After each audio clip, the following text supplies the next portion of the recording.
Hi guys.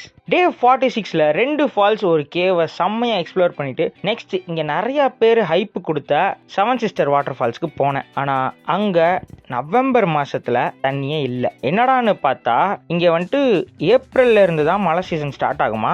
அந்த time தான் water ஃபால்ஸில் செம்மையாக தண்ணி போகுமா. என்னடா இது, நவம்பரில் சென்னையே முழுகிற அளவுக்கு நம்ம ஊர்லலாம் மழை பெய்யுது. ஆனால் இந்தியாவிலேயே அதிகமான ரெயின்ஃபால் வர மேகாலயாவில் இருக்கிற ஒரு ஃபால்ஸில் நவம்பர் மாதத்தில் தண்ணி இல்லையா. கேட்கவே வினோதமாக இருக்குல்ல. சரி, இந்த வினோதமான பிளேஸை பார்த்துட்டு நெக்ஸ்ட்டு நாரிங்கட் போக ஆரம்பித்தேன். ரொம்ப தூரம் ட்ராவல் பண்ணி போனதுனால ஸ்பாட்டுக்கு போக ரொம்ப லேட் ஆயிடுச்சு. இங்கே ஒரு ஹைலைட் என்னன்னா, நீங்கள் ஃபஸ்ட்டு இந்த இடத்துக்கு டவுன் ட்ரெக் பண்ணி போகணும். அப்புறம் அங்கே இருக்க ஸ்பாட்ஸ்லாம் பார்த்துட்டு திருப்பி அப் ட்ரெக் பண்ணி வர வேண்டியதாக இருக்கும். நான் இங்கே வரதுக்கு முன்னாடி என்ன பிளான் வச்சுருந்தேன்னா, இன்றைக்கே வந்துட்டு இந்த இடத்துலேருந்து ரிட்டர்ன் ஆகிடலான்ற ஐடியாவில் தான் வந்தேன். ஆனால் இப்போ லேட் ஆனதுனால இங்கேயே நைட் ஸ்டே பண்ணிட்டேன்.